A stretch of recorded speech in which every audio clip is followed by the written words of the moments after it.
Hey everybody, this is Blake here, and welcome to my review of 22 Jump Street, which is of course the sequel to 21 Jump Street. I can't say I was all that eager to see this movie at first, partially because I didn't feel 21 Jump Street required a sequel, but mostly because the previews just never made me laugh or snicker or even smile. They just totally fell flat. Now, when it comes to most comedies, when they release the previews, they'll showcase their funniest moments in order to get you interested in seeing the film. Unfortunately, whenever we'd see those same previews, the comedic effect of those jokes generally wears off by the time we watch the actual movie. So when we realize that those were the highlights of the film, we end up being more disappointed because the rest of the film can't really live up to your initial reaction to the previews. Like A Million Ways to Die in the West is a good example of that. But at the same time, maybe I should just have the opposite train of thought. More than likely, the previews don't make me laugh. That could just as well mean that they're saving the good jokes for the actual film, and that was the case with the first 21 Jump Street. I didn't think that film looked like it was going to be funny at all, and then it ended up being one of my favorite comedies of its year. So that hope did stay with me, and that definitely suggested that 22 Jump Street could be a very funny sequel. And then, of course, there's the third kind of comedy, which is a Vince Vaughn solo feature like Delivery Man, where the previews won't make me laugh and neither will the actual movie. But luckily 22 Jump Street was not that kind of film. I actually thought it was really funny, and unfortunately this is going to be a real difficult review because I can't really say much outside of that. In fact, everything I could say about 22 Jump Street I probably already said in my review of 21 Jump Street. So the big question is 22 Jump Street as good as 21 Jump Street? No, but it is, I believe, in the same league. It's hard to make that claim objectively because 21 Jump Street really did benefit from the surprise that accompanied it. Nobody expected anything out of that movie, so it was a genuine shock when it ended up being one of the funnier films of its year. With 22 Jump Street, though, we already have the high expectations in place because of the success of its predecessor. So, if anything, it just means there's a bigger chance for disappointment. But I still think I liked 21 Jump Street a bit more, even though this is definitely a worthy sequel.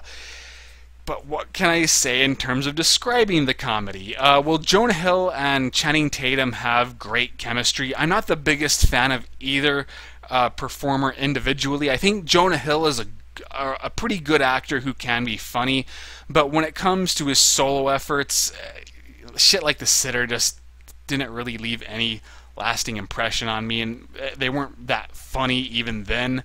So I think he's good support. I just don't think he's a great leading man. And Channing Tatum, I think, is hilarious when he's much more goofy and lighthearted. When he's playing a more comedic role, I don't think he's very interesting when he's in his more dramatic mode. In a lot of ways, he reminds me of Mark Wahlberg, but Mark Wahlberg I still think is a better actor when he's being more serious. But together, they just completely click. They're alike in the right ways. They're different in the right ways. Both of them have quite a bit to do in both acting and, comedic timing, because there is a surprising amount of drama in this movie, and I'll go into that later.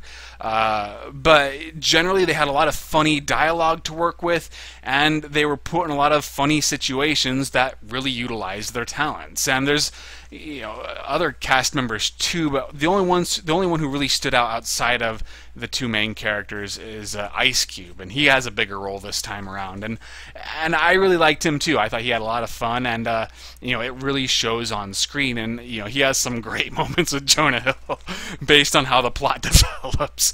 In fact, at times I almost wish they had more of that. And there's some good cameos, like I like the villains from the first film have one scene together, and that was pretty funny. I thought it was actually a lot funnier than what the previews made it out to be, and it almost made me wish you saw more of those characters, but it was probably smart that they were just kept for one scene. But yeah, in general, like that's all I could really say. There's a lot of funny situations that occur, a lot of funny dialogue, and a lot of funny reactions to what's occurring. I will say that they definitely play up the homoerotic elements between the two main characters. That was present during the first film, but here they really go far with that. And yeah, I thought it was usually pretty funny. I did think, though, the more dramatic moments, that was where the film let me down, just because it seemed like I saw these exact same scenes in the first film, and even though there's some funny parts to these moments, and often the joke is how seriously they're playing this, once again, I felt that was just too similar to how the first film was done, and so the joke had already died off by the time this film started doing it from the beginning. Now that leads into the next point. This film really does lean on the fourth wall. Remember that one scene in the first movie where the police chief is saying how they're doing this program, the 21 Jump Street, but because nobody's creative anymore, that they're just recycling old ideas from the 80s, and how that was obviously a reference to what 21 Jump Street was. Well, this film also goes way too far with that. At first, I thought it was funny, and occasionally, it would continue to be funny. But it just got to the point where I thought it started to become a little obnoxious, especially during the ending credits, where they go even farther than they had before with it. And at first, I was laughing with the rest of the audience, but it just goes on for way too long. They definitely beat that horse with the fourth wall jokes, and they'll often even draw attention to how this is just like what is happening during the first film, and occasionally they will smartly defy those conventions too. It'll go against what you expect, and I did like those moments, but I thought the writers were being a little bit too overly clever with the fourth wall jokes. Not quite as obnoxious as, let's say, the Scream franchise, or at least Scream 4, but it occasionally did get on my nerves. But for the most part, I laughed enough to be satisfied. I thought this was probably the funniest movie of the summer that I've seen so far, although once again, the only competition was Neighbors, which was meh, and A Million Ways to Die in the West, which I didn't hate like a lot of people did, but it was definitely going to go down in history as one of the more disappointing films of this year. So the competition is kind of weak, and I haven't seen some of the other comedies like How to Train Your Dragon 2.